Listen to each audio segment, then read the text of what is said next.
¿Qué tal? Bienvenidos a la cabina del tiempo por Ramimi Horizontes. Hoy es nuestro primer programa. Estamos de manteles blancos. Bueno, ustedes, como son nuevos, les voy a explicar la dinámica. Vamos a grabar con 3 cámaras para hacer el mismo capítulo desde la diferente perspectiva. Va a ser con una cámara, lo pueden ver con una, lo pueden ver con 2 cámaras o con las 3 incluidas. Ustedes escogen el video. Y nuestro programa se trata de 3 formas diferentes. Bueno, más bien de 3 capítulos diferentes. Que es el chismógrafo, que es nuestro primer capítulo. El segundo capítulo, que es los relatos de vida. Y el tercer capítulo, que es un día en el trabajo. Hoy tenemos a nuestro admirado, que se va a presentar con nosotros. Directamente con la primera pregunta. Entonces, José, perdóname, admirado. Sí. ¿Estás listo? Mucho gusto, sí. Ok. Saluda a nuestro querido público. Hola, buenas tardes. Mucho gusto. Perdonen que no estoy acostumbrado a las cámaras. Nadie está acostumbrado a esto. Sí. No, en la calle sí me persiguen. Sí, Sí, pero no por las cámaras. por las deudas, yo creo. Yo creo. Sí. Sí. Bueno, cuéntanos. Vamos a iniciar el chismógrafo. ¿Cuál es tu nombre completo y sabes por qué lo escogieron tus papás? Sí. Mi nombre es José Abraham González Morales. El primer nombre, José, pues es que en mi época, casi todos, cuando menos la mitad de los niños les ponían José y a la mitad de las niñas les ponían María. Entonces me llamo José por eso y también porque mi abuelo se llamaba José, es decir, el papá de mi papá. Abraham, porque mi abuelo se le ocurrió ponerle Abraham a mi papá. Sus razones tendrá, porque él no se llamaba Abraham. Y mi papá me puso a mí Abraham porque él se llamaba Abraham, ya falleció. Entonces soy José Abraham González, mi papá se llamaba Abraham González Mendoza y mi mamá Beatriz Morales Sánchez. Entonces yo soy José Abraham González Morales. Ok, vamos con la segunda pregunta. ¿En qué año naciste y qué edad tienes al día de hoy? Nací el 30 de enero de 1958 y actualmente tengo 66 años todavía. Ya casi 67, unos Sí, meses. el próximo enero de 2025, el 30, cumplo 67. Ok.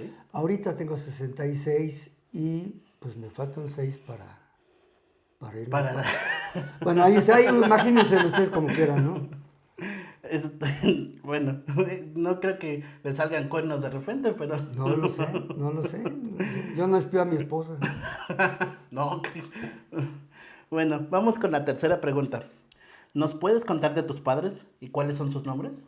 Sí, mi mamá se llamaba Beatriz Morales Sánchez y mi papá Abraham González Mendoza. Si me lo permiten, les puedo decir de dónde eran. Mi mamá nació en Tuzamapan, Veracruz, un pueblo que está muy cerca de Coatepec, Veracruz. Y quien conozca, pues sabe que Coatepec está muy cerca de Jalapa y Jalapa es la capital de Veracruz. Ok. Y mi papá, él sí nació en Jalapa. Él es jalapeño y mi mamá es veracruzana. Sí, porque ya, mi papá también es veracruzano, pero pues, al jalapeño pues, se dice jalapeño. Ahora ahí está de moda que si eres de Coatepec eres coatepequense. Y si eres de Tuzamapan eres tuzamapeño. Y bueno, ya hay tanto gentilicio no me da. Entonces, son veracruzanos los dos. Ok. Bueno, vamos a la cuarta pregunta. ¿Dónde creciste? ¿En qué ciudad? ¿Cómo era la casa donde creciste? Ah, muy bien. Toda mi vida he vivido aquí ¿En la Ciudad de Ciudad de México, México? aunque paso temporadas por trabajo, pasé temporadas en varias ciudades de la República y en alguna que otro país también. Pero toda tu niñez la tuviste aquí en la Ciudad de México. Todo el tiempo he vivido aquí, ¿no? Mi niñez la viví en la calzada de Tacubaya número 224. Era un edificio de 4 pisos, un edificio viejo, yo creo que era de los... Pues cuando muy reciente era de los 40. Era un edificio que parecía que en cada temblor se iba a caer, de verdad. Okay. No porque estuviera muy deteriorado, sino yo creo que pues tenía una ingeniería seguramente muy buena. Nunca se cayó no se cayó en el 57, por ejemplo. Yo no vivía en ese entonces ahí. Entonces, esa ahora se llama Circuito Interior José Vasconcelos. Ok. En la esquina, no estaba en la mera esquina, en la esquina había otro edificio más chiquito, y en la otra, pasando esa esquina, que era Francisco Márquez, estaba la Embajada de Cuba. Y a veces sí se oían ahí las detonaciones de las bombas que le ponían a la Embajada de Cuba. Cuando era la parte de la revolución, yo creo, ¿no? Pues que fue después, yo nací en el 58, la revolución fue en el 59 en Cuba, y a partir del 60 pues se instaló el régimen cubano, y entonces pues la traían contra Cuba. Era un edificio hermoso, porque el edificio de la Embajada de Cuba, como Cuba era pues una, entre comillas, colonia de Estados Unidos, colonia en el sentido de que Batista pues era Sí, claro. una gente influenciada al menos por... Y que había por muchos Estados Unidos. casinos en la zona. Bueno, había toda esa historia toda que la- cada quien se habrá documentado, y los jóvenes pues ya creo que no se documentan mucho de qué pasó o cómo era. Pero lo que sí les puedo decir es que la Embajada de Cuba era una especie de Capitolio. Era una cosa hermosa, preciosa, de verdad. Yo decía, "Ay, me gustaría entrar ahí a ver esa casa". Era hermosa, de verdad, era una casa blanca. Hagan de cuenta, una casa blanca. Pero me atrevo a decir que era más bonita la Embajada de Cuba que la propia Casa Blanca. O al menos a mí me lo parecía de niño. Ok. Y entonces nada más de repente temblaba el edificio. Por eso creía yo que se iba a Que caer. se iba a caer. Porque de verdad, en mi edificio tembló varias veces en los 60s. Pero Ok. temblaba porque se oía el bombazo, ahí a media cuadra. Cuando menos recuerdo recuerdo muy bien, dos bombazos. Temblaba el edificio, se movía. Ok. Bombardeaban. Sí, pues era un deporte de algún travieso. Ahí viví. Oye, pero corrígeme, si tus papás son de Veracruz, ¿cómo tú llegaste a la Ciudad de México? Ah, O ya- no, pues, esa sería una historia interesante de otro. Pero mira, a grandes rasgos, mi mamá huyó de la pobreza de Veracruz. de Veracruz. Ya no quiero meterme en más dificultades personales de mi mamá, porque mi mamá me confiaba muchas cosas. Yo no sé por qué hacía eso. Estaba yo muy chiquito y me contaba cosas muy dolorosas, pero bueno, era yo su confidente. Ya no abundaré más en ello, pero entonces ella se vino huyendo de la pobreza, y pudiéramos decir que una vida no muy agradable con su marido, pareja. Creo que nunca se casó. Era joven y había tenido 2 hijos, Ok. y huyó de la pobreza y pues de una vida que no quería para sus hijos. Entonces se vino aquí, y en ese edificio vivía una persona de su pueblo, la señora Toñita, que a su vez tenía una hija que era más o menos de la edad de mi mamá, que ella se la había traído. No sé si por las mismas razones, pero ella ya vivía ahí. Ella vivía en la azotea, en un cuarto en la azotea. Los demás eran departamentos, y el cuarto de la azotea pues como que había sido un cuarto para guardar cosas y eso, y finalmente el administrador lo rentó, y se lo rentó a la señora Toñita. Su hija Justina, también de las 2 de Tozamapan, le ofrecieron a mi mamá porque ellas sabían de su condición. Se carteaban, ¿sí? Y la señora Toñita le dijo, vente aquí a la casa, aquí te puedes venir. Entonces ella primero se vino sin sus hijos a trabajar como enfermera, entre comillas. Mi mamá no era enfermera. Mi mamá había aprendido allá a inyectar en algún centro de salud que hubo. En algún lugar aprendió a inyectar y a poner sueros. Y a eso se dedicó toda su vida de trabajo. Mientras trabajó, ella inyectaba a domicilio, y también ponía sueros a domicilio, y sabía inyectar en la vena, ¿no? O sea, hacía un trabajo de enfermera que en ese entonces ya existía, desde luego, las carreras de enfermera, pero ella era una enfermedera freelance. A lo mejor yo soy freelance por inspiración de mi mamá. Hasta ahorita me está cayendo el 20. Así es. Y mi papá se quedó huérfano de mamá a los 10 años, pero se había quedado huérfano de papá antes. Uy. Entonces lo recogieron. 3 tías maravillosas. La tía Mica, la tía Luz, y perdóname, la otra tía, Micaela, Luz y la otra no me acuerdo. No me acuerdo, pero bueno, perdón. Tres, pues yo ya las conocí viejitas. Entre paréntesis digo que las tres vivieron 110 años. Una gran cantidad de Ellas años. criaron a mi papá unos años y mi papá pues se aventuró casi adolescente a venirse a México, ¿no? Y ya aquí en México conoció a mi mamá. Mi mamá era menor que, mi papá era menor que mi mamá. Ah, era más chica. Sí, mi papá nació. Más chico, más. Sí, era 5 años menor. Ah, no era mucha la diferencia. No, bueno, pero no, casi no se ocupa, sobre todo siendo tan jóvenes. Sí. Normalmente el hombre es mayor que 5 la mujer, años, ¿no? era 5 años menor. Mi papá nació en 32, mi mamá en 27. 1927, 1932. Y bueno, como probablemente ellos lo pusieron de moda, el no matrimonio. Y ahora, pues, Ahora ya no hay matrimonio. ahora se juntan. Ellos se adelantaron a los tiempos de ahora. Sí. Aquí se conocieron y pues comenzaron una vida juntos. El edificio no era un lugar muy modesto. Los departamentos de abajo eran de una sola recámara. Bueno, una sola estancia, ahora era un solo cuarto, una especie de nicho de cocina y sí un cuarto de baño con puerta, desde luego. Pero todos eran de una recámara.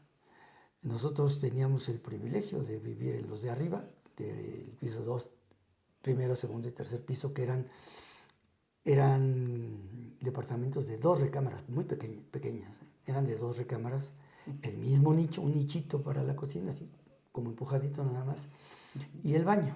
Okay. Ya tiempo después, no voy a contar la historia, porque es una historia interesante,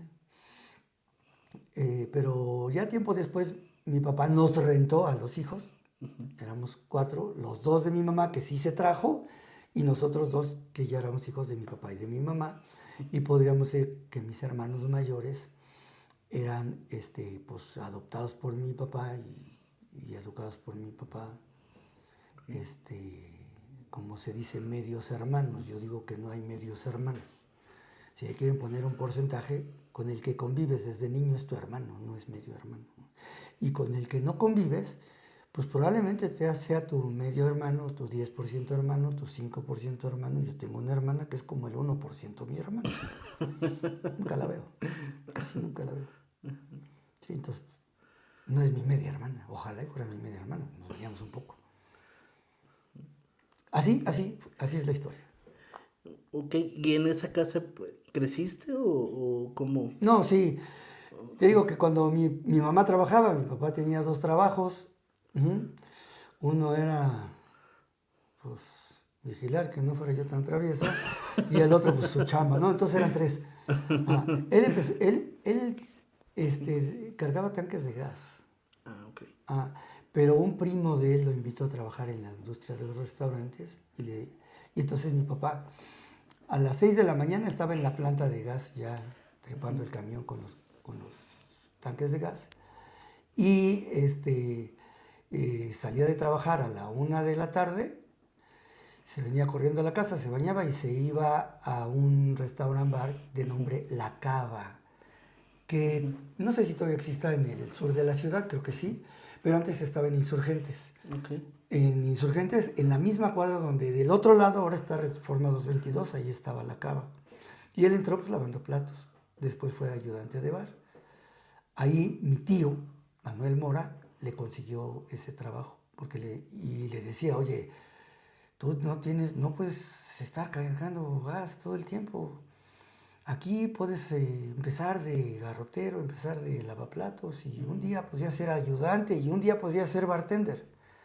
Mi papá llegó a ser bartender y llegó a ir a concursos a Los Ángeles, a Venezuela, Yugoslavia, conoció Europa. Yo no conozco Europa y él conoció Europa varias veces. Conoció Israel, llegó a ir a un concierto a Israel. Sí, mi papá se superó, pero en ese tiempo tenía 2 trabajos, más el tercero ya no le daba tiempo. Cuando dejó uno de los trabajos y ya nada más trabajaba en el restaurante y en el bar, pues ya entonces sí me empezó a dar cuenta de que a mí me había que controlarme. Era muy inquieto. Ok. de esa época, vamos con la pregunta número 5. ¿Cuál es el recuerdo más bonito de esa época? Bueno, mira, en realidad tengo 3 recuerdos bonitos de esa Ok. época. El primero, sin lugar a dudas, era que el edificio, alguna vez yo me enteré que había un plan maestro de la ciudad y ese circuito interior ya estaba planeado hacerlo 40 años antes de lo que lo hicieron. Eso lo supe por gente que frecuentaba el bar de mi papá y le contaba cosas. Gente del gobierno, políticos, estudiantes de la bancaria. No voy a decir nombres, no se vaya a ofender él, uno de los que menciono, pero era muy amigo de él. Y otros, un periodista, ese sí me atrevo a decirlo, por si ve este video, a mi papá le daría mucho gusto saber que Miguel Reyes Razo, el periodista, el gran periodista Miguel Reyes Razo, sigue chambeando y sigue siendo tan íntegro como lo era. Mi papá lo quería mucho. Don Miguel, si usted escucha esto, créame que mi papá lo quiso siempre, lo quiere mucho. Y yo guardo ese cariño. Regreso. Entonces,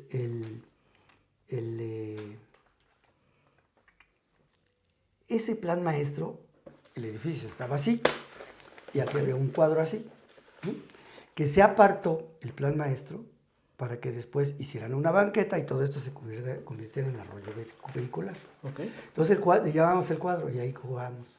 Jugábamos béisbol, jugábamos canicas, jugábamos carreterita. Me gustaban mucho a mí las carreras de coches. Mi papá era aficionado.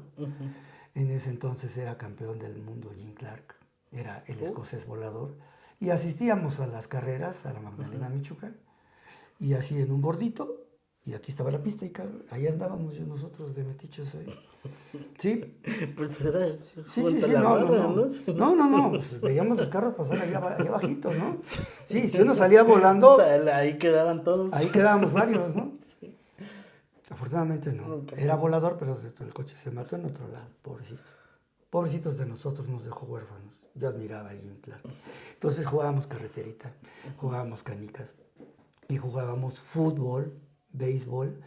Y cuando jugábamos mixto entre las muchachas, jugábamos encantados.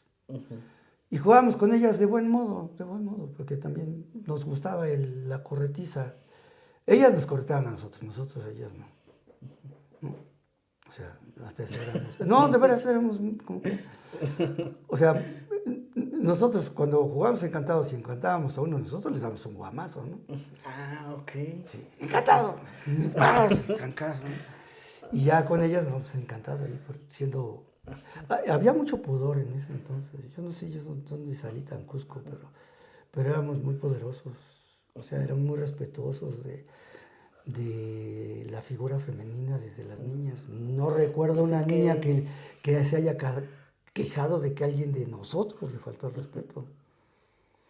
También era mucho que ellas jugaban por su lado y nosotros por nuestro lado. Ese es el primer recuerdo. Lindo. El segundo, cuando podía ya irme a Chapultepec yo solo, porque no me dejaban.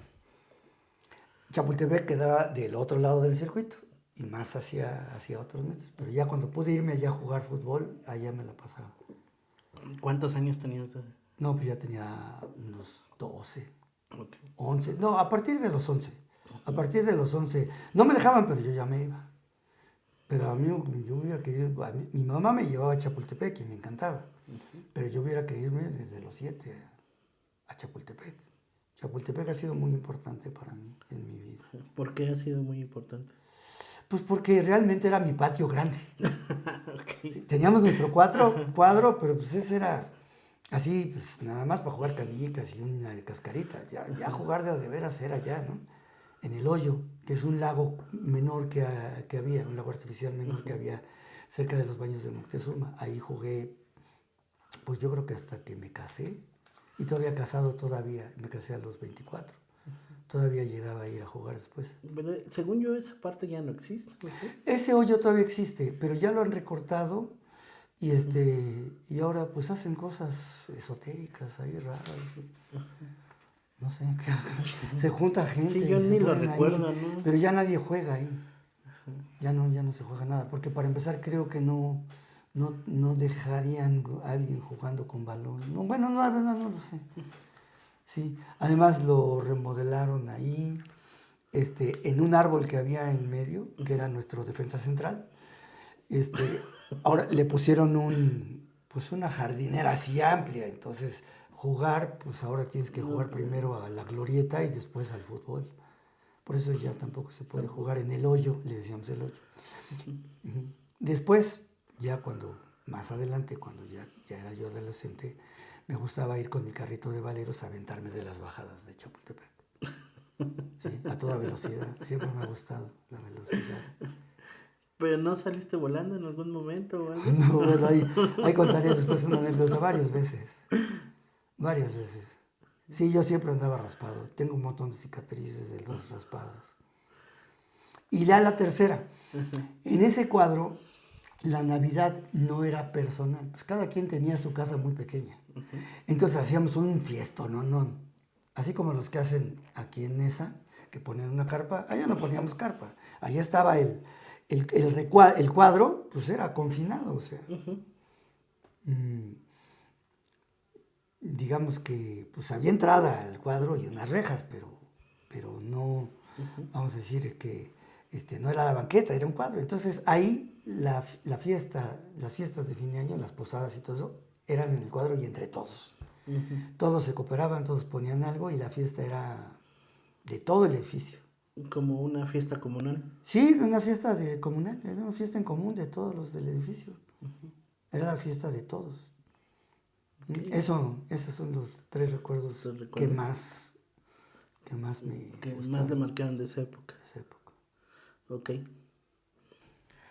Ahora vamos con la sexta pregunta. ¿Tienes hermanos o hermanas? Si es que tienes hermanos, ¿cuántos son? ¿Y cuáles son sus nombres? Sí, tengo 4. Mi hermano Carlos, que es el mayor. Toño, que es el que sigue. Mi hermano Manolo, que es poco menos de 2 años mayor que yo, y con él es el que me ha acompañado toda la vida, porque somos tan cercanos que fuimos juntos a toda, bueno, no, ya a la facultad no, pero fuimos hasta la prepa, fuimos juntos, bueno, no la prepa, el CCH.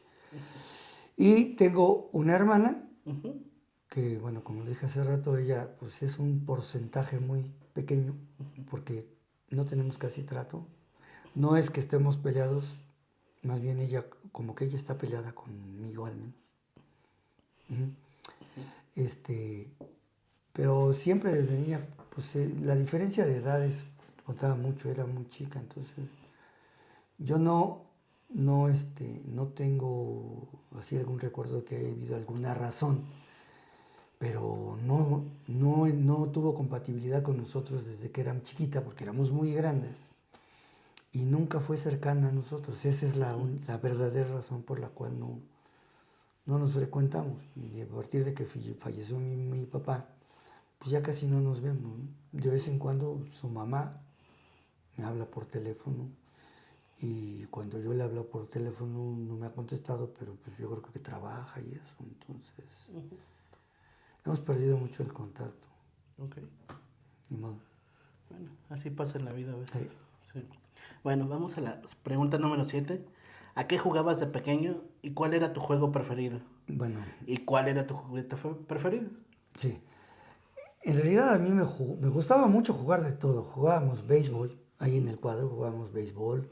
Fútbol jugábamos mucho. Jugábamos también tochito. Me gustaba el tochito mucho.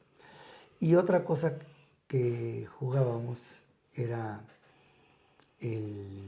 las carreteritas, le llamábamos. Eran carreras de coches así de empujar el coche. Y si te sales, pues entonces te castigan para atrás, ¿no? Y así, ¿no?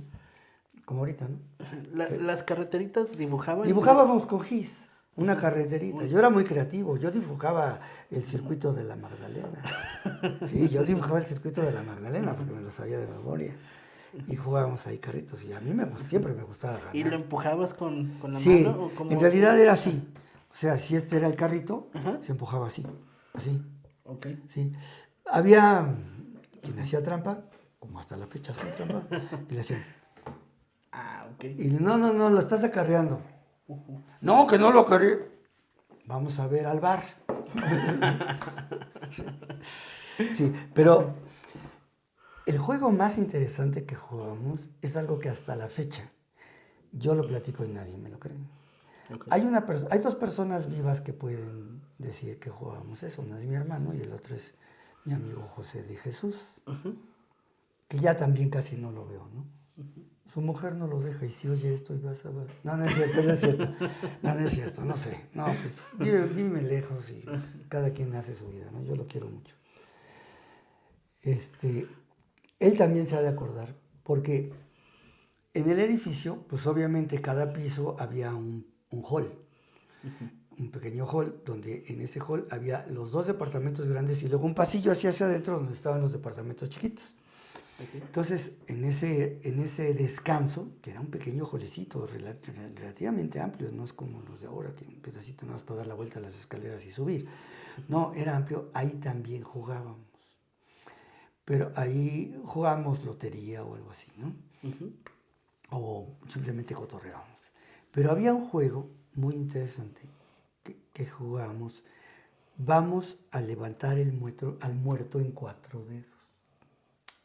Ok. Bueno, entonces, nos poníamos así, aquí poníamos el muerto era uno de nosotros, y se acostaba, se tiraba al suelo, y se hacía el muerto.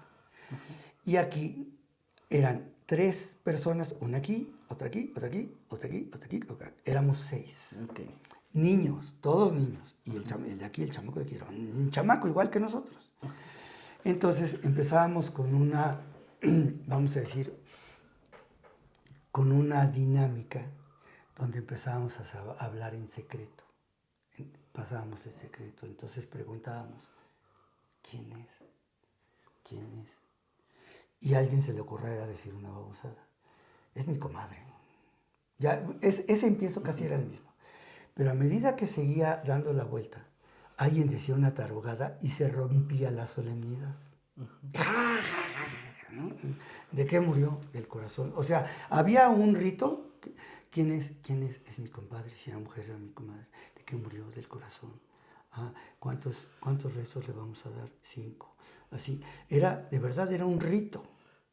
Pero nosotros, como chamacos, no faltaba el que dijera una tarugada y todos nos reíamos. Después, cuando yo analizo eso, me doy cuenta que eso servía para bajar una especie de nervios que teníamos, porque como ya lo habíamos jugado, alguien nos lo enseñó, no te sé decir quién, alguien más grande que nosotros, ¿sí? Algún chamaco más grande. Quiero recordarme quién nos enseñó esa cosa, porque fue alguien más grande, porque nos dijo.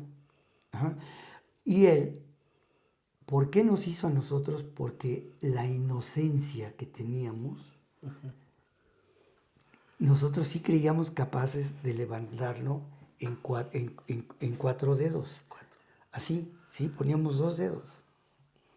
O en 6. Bueno, el chiste era que era con unos dedos. Mis dedos, los dedos del medio, los dedos de acá, entre 6 con los puros dedos. ¿Sí? Entonces, conforme se iba creando esa dinámica de que a cada rato se rompía el rito y nos relajábamos, la siguiente nos proponíamos concentrarnos más en el rito. Entonces nos empezamos a entrar como en un trance. Entrábamos en un trance, pero en un trance natural y normal, de que estábamos concentrados y que éramos capaces de levantarlo. Y ya cuando todo eso pasaba, y de verdad ya estábamos bien concentrados en levantar al muerto con 4 dedos, eran 4 dedos, decíamos, vamos a levantar al muerto, vamos a levantarlo en 4 dedos. Y lo levantábamos. Era impresionante, increíble. Hay 2 personas vivas que te pueden decir que esto lo vivimos. Ok. Y nos vamos a invitar para la cabina del tiempo. Porque sí, un día que ya era más grande, que ya tenía mi novia, la mamá de mis hijos, ya era grande. Un día intentamos levantar a una muchacha en 4 dedos y pues los muchachos no nos podíamos concentrar porque la muchacha se movía. La muchacha estaba muy frondosa de repente y nos reíamos de todo eso. No, pues es que no la podemos levantar. Oye, pero es que mira, antes yo podía poner los dedos aquí, ahora no puedo. le van a dar cosquillas. Entonces, lo intenté años después, no se pudo. Había que ser muy inocente para hacerlo. De verdad, teníamos que ser unos niños que creíamos que podíamos. Y levantábamos, ¿no? Y ya no lo dejábamos caer. Lo íbamos descendiendo hasta que ya. Y ya, que acababa todo, sí pudimos. Fue algo impresionante. ¿Cuántos años tenía? 7, 8. Menos un kilo, un 7, niño de 8. 20 años, perdón, de 20 kilos más o menos. 7, 8 teníamos. 20, 25 kilos. Sí, porque ya cuando tenía yo ya 10 ya no jugábamos eso. Ya no. Sí, estaba yo en Alfonso Herrera, estaba yo en cuarto de primaria. Tercero, cuarto de primaria. Levanta el muerto. Okay. Ese. No era mi favorito, ¿eh? Mi favorito era la carreterita, pero el otro lo veía yo muy normal y no lo hacíamos diario. Lo hacíamos de vez en cuando, ¿no? Sí. Y ya, pues, se nos hacía lo más normal. Ahí de vez en cuando levantar el muerto. Yo recuerdo que lo hicimos varias veces. Había veces que no lo lográbamos porque era tanto el relajo. No lo vamos a levantar. O había veces en que, y entonces ya metíamos todos los dedos para levantarlo. Quiere decir que no estábamos en el trance. Entonces lo queríamos levantar, pero levantar el peso con las manos, pues tampoco, también, no. O sea, sí, lo podías levantar entre 6, pero era claro y evidente que estábamos tratando de cargarlo, no de levantarlo. Levantarlo como levántate y ándate, Lázaro. Y Lázaro anduvo.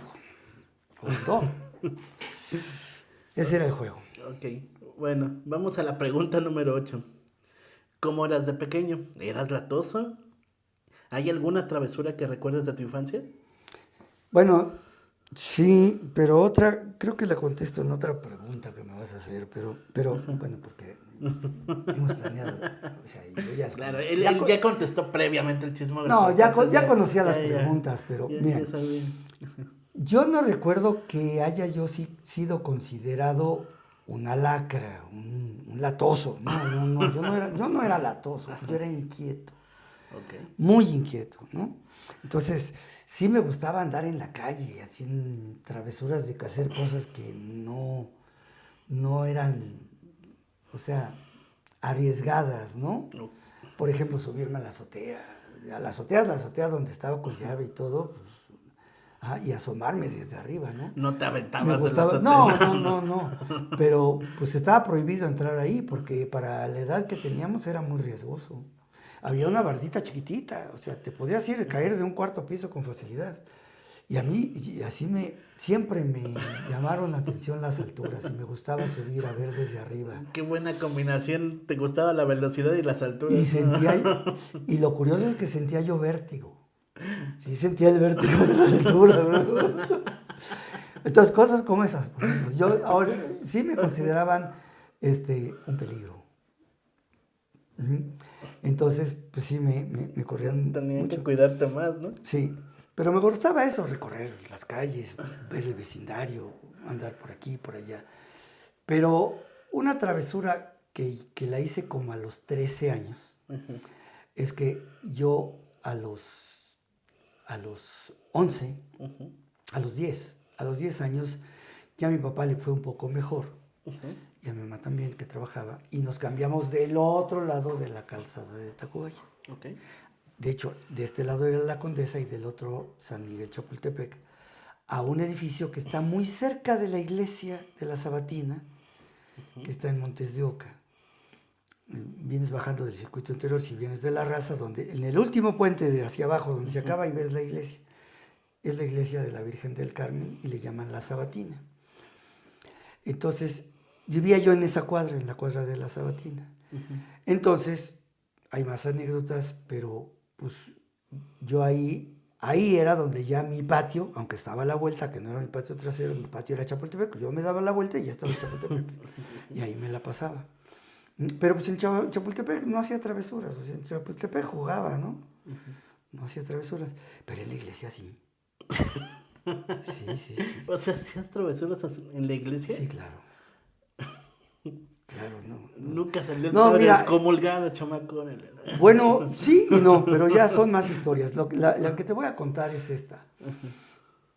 En esa iglesia, en la parte de abajo, en el atrio, tiene unas escaleras así muy altas, luego está el atrio realmente, y ya está la puerta enorme, porque es una iglesia muy grande, no sé cuántas personas quepan ahí.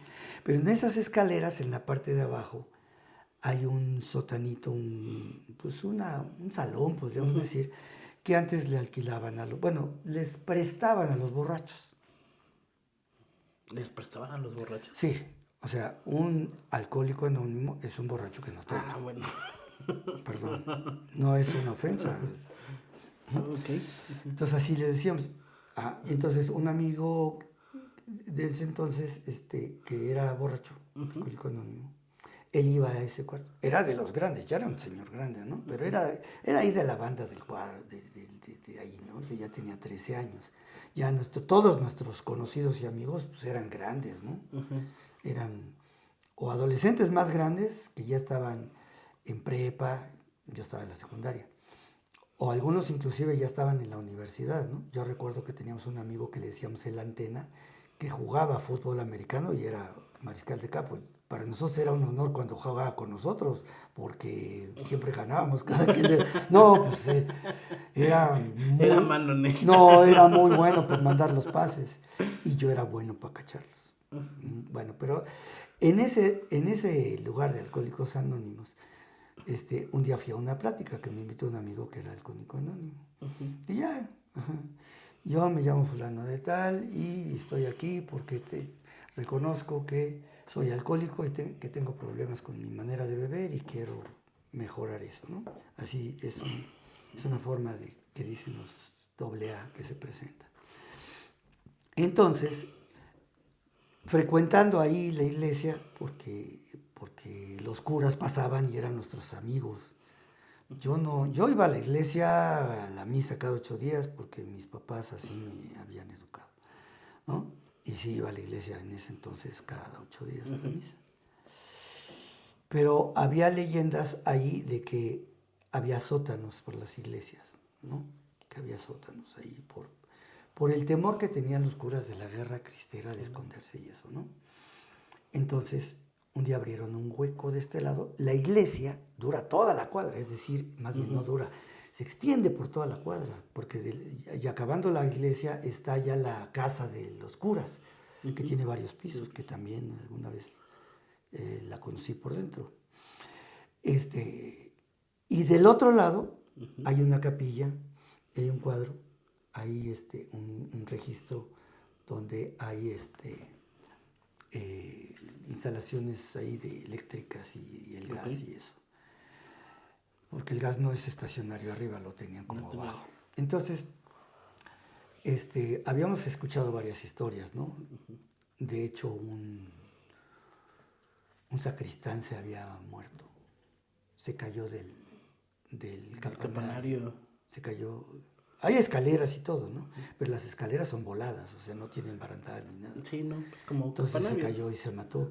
Y también hay la historia de que esa iglesia se había incendiado una vez.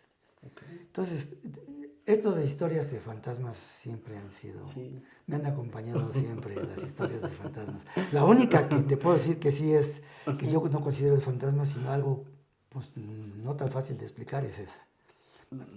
Las otras no creo que valga la pena contarlas, no sé qué tan... No sé qué Nuestro tan público está abierto, yo creo. Pero bueno, lo que quiero decir es que yo dije, tengo que encontrar el pasadizo secreto que va de aquí a allá.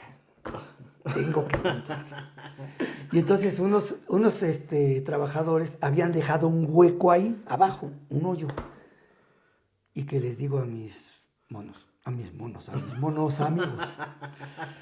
Bueno, perdón, a los monos, perdón, no eran míos, no me considero dueño de ningún ser humano vivo. A mis amigos, porque eran monos, me refiero a que eran únicos los condenados, no por changos, no, mono de unicidad. Cada uno es una historia. Entonces, les dije, hay manera de pasar de aquí para allá por los túneles. Y bueno, cuando menos dos, se les prendió el cohete. Pues sí, vamos. Pues órale, vamos. ¿Cuándo vamos?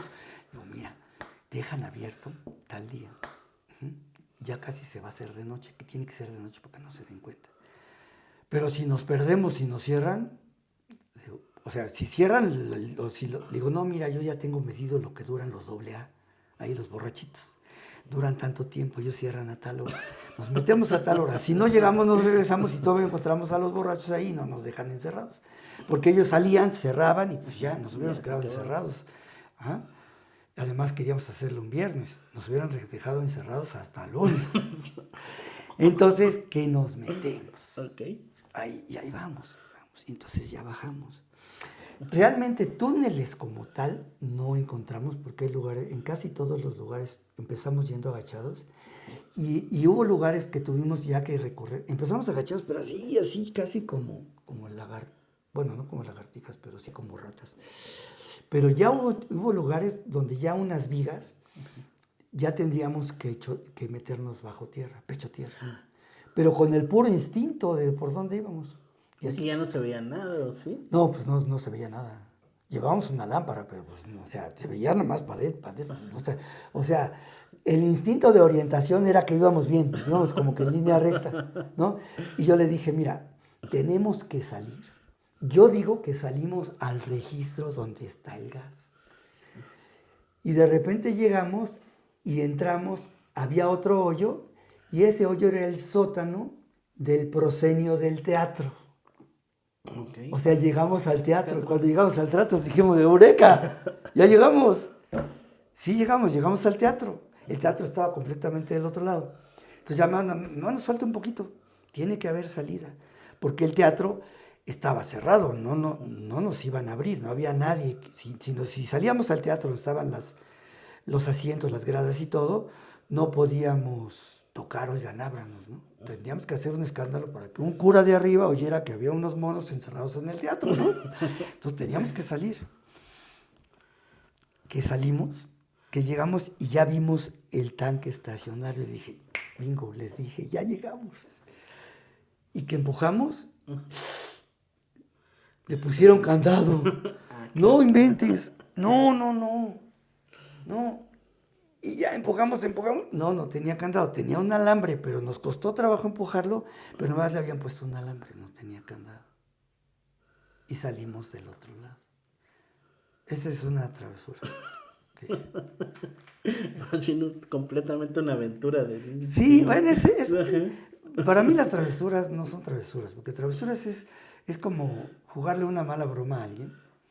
Y para mí es una aventura. La travesura para mí es una aventura. Para mí es sinónimo. Travesura de hacerle un mal a alguien. Ponerle un asiento comprado en las bromas que hagan ruido en su asiento. No, para mí esas no son travesuras, son payasadas. Ok. Esa fue la aventura. Bueno, vamos a la pregunta número 9. ¿Qué te daba miedo cuando eras pequeño? ¿Tenías o tienes alguna fobia todavía? Bueno, mira, ya sabrás que cuando menos de escuincle no me daba miedo. No. Metido en un hoyo. No es porque fuera yo muy macho, es porque yo no lo conocía. Yo conocí el miedo, y sí lo conocía y sabía de qué era, pero dormido. Yo tenía una pesadilla recurrente desde muy chico, y me duró muchos años. Okay. Era una pesadilla donde yo caía en una especie de hoyo negro, pero era una especie de red, así como multidimensional, que parecía algo semejante a lo que tú ves en una fibra de metal para lavar trastes. Eso era. Entonces yo caía ahí y me lastimaba, me incomodaba mucho. No era tan hiriente, o sea, no era doloroso, no sentía yo dolor, pero me sentía atrapado y quería levantarme y no, me atoraba entre los alambres. Esa era mi pesadilla y sentía yo miedo. O sea, yo dormido sentía mucho miedo, porque ya desde que veía yo que iba cayendo a la red, dije, no, otra vez. Y duraba un rato, hasta que no digo que despertaba hasta que, pues yo creo que me entraba en otra etapa de sueño, no sé cuánto duraba, pero era muy molesta, muy molesta. Y nunca se me va a olvidar y no se la cuento a nadie porque... ¿Y a la fecha todavía la tienes? No, ¿No? Ok. no, ya no. Ya no. Ya no, Ok. casi no tengo pesadillas. Sueño mucho, pero pesadillas no. Ok. Bueno, ahora vamos a la pregunta número 10. ¿Te llegaste a portar mal y cómo te castigaban? Pues sí, pero la única vez que recuerdo que sí me castigaron en lo que me dolía, no me dejaban salir. Ok. No me dejaban salir, o sea, yo encerrado. Bueno, tú sabes un poco de eso. No me dejaban salir y me castigaron, yo creo que no sé cuántas semanas o meses. Me castigaron en serio. Porque se me le ocurrió la maravillosa idea de aventar un proyectil y descalabré a un chamaco. Mi papá lo tuvo que llevar a que le cosieran. ¿Pero cómo que aventaste un proyectil? Bueno, mira, estábamos jugando cinturón escondido. ¿Cinturón escondido? Sí, entonces escondían el cinturón en el patio Ok. y nosotros nos quedábamos adentro y luego salíamos a buscarlo a ver dónde, arriba de un árbol, encima de la reja o algo. Y yo, que ya habíamos jugado mucho rato y yo decía, lo van a esconder en una de las coladeras. Y que salgo destapado, que agarro una coladera y que la aviento para atrás. Así que me agacho, que la echo para atrás y otro chamaco que me iba siguiendo, ¡paz!, que le cae encima. La coladera, una coladera. Aquí de metal. Éramos chamacos. No, pues sí. ¿Tú crees? ¿Tú crees que iba a decir, que yo le iba a decir, no, espérate, tranquilo, ahorita lo resolvemos? No, pues No, empezó a sangrar se y... empezó a sangrar y a aullar, Sí. ¿no? ¿Qué es lo que haría cualquier persona que lo descalabran Sí, claro. gacho con una coladera, que le aventaron además, ¿no? ¿Sí? No, yo me sentí muy mal. Yo dije, no, pues es que de verdad yo sí estoy loco, pues ¿cómo se me ocurre aventarla? Y era yo un chamaco. Y lo descalabré. Es mi amigo José de Jesús, el que ya no me quiere ver. Que ya no me ve. No, la amistad duró muchos años. Ok. Pero pues hasta que, yo creo que hasta que cuando se acordó, dijo, no, ya. Recuperó la memoria así de... Esa vez sí me castigaron. Ok. De otras cosas no recuerdo que me hayan castigado, pero esa sí. Pero esa sí fue la que... No, sí, yo me sentía así, pues un criminal o sea, a mí me encerraron, me sentenciaron mis papás. Sí, no, me dijeron De todo. como los jueces dicen, usted ha sido esto y esto y esto y esto. Y entonces tiene que estar en la cárcel tanto tiempo. Así me hicieron mis papás. Me recluyeron. Y sí fue un castigo para mí todo el tiempo. No recuerdo cuántos meses. Si fueron, cuando menos un par de meses, yo creo que sí me dejaron encerrado. Ok. ¿Sí? Y yo cumplí mi condena. Porque no me puse el brinco. Yo me pude haber escapado pues varias veces, ¿no? Las ventanas y las sábanas todavía existían. Me hubiera podido descolgar de la ventana. Era primer piso. Además, otra locura. Pero no. Ok. No, porque dije, la subida va a estar pesada. ¿Quién sabe si pueda? Sí, si me van a cachar afuera y me van a castigar más. Mejor cumplo mi condena sin fugarme. Sí. Sí, no me fugué, pero sí. Ok. Yo creo que tranquilo fueron de 2 a 3 meses que no me dejaron salir. No, pues... Pero al final todo pasó bien con el niño, ¿no? No, pues no quedó tarado ni nada. Por eso no. Fue un ingeniero, fue muy productivo, es muy inteligente. Sí. Digo, Sí, nomás fue un golpe de niños al final. No, sí, digo, él que le dolió, te puedo asegurar que no opina lo mismo. Y yo sí sé que le dolió, o sea, le cayó una cosa de fierro en la cabeza y le salió sangre. Y bueno, Pero no estuvo hospitalizado una semana. no, ¿sí? o sea, creo que sí le dieron medicamento para probablemente para que no se le infectara y lo cosieron. Eso sí, le dieron puntadas, él me enseñaba sus puntadas. Me dice, ¿ya viste? ¿Ya viste? ¿Ya ves lo que me hiciste? Le digo, sí, le digo, pero no fue adrede. Si ha sido adrede, hubieran sido el doble de puntos. Ok. Sí, ya después lo tomamos un poco de broma eso. Sí, pues, Sí, fue muy amigo. mientras... Fue muy amigo mío, y digo, ¿por qué fue? Porque ya no es, sigue siendo mi amigo, porque para mí no lo voy a olvidar nunca, pero ya no somos amigos, ya nos frecuentamos. Y fue muy amigo también de mi primera esposa, bueno, de la mamá de mis hijos grandes. Ok, está bien. Se querían mucho entre ellos también. Yo creo que se querían más entre ellos que nosotros, por razones obvias, ¿no? Sí, pues. Ya soy tu amigo, pero así de como que quererte mucho ya no, ¿eh? Ya no. Tanto no llego. Ok.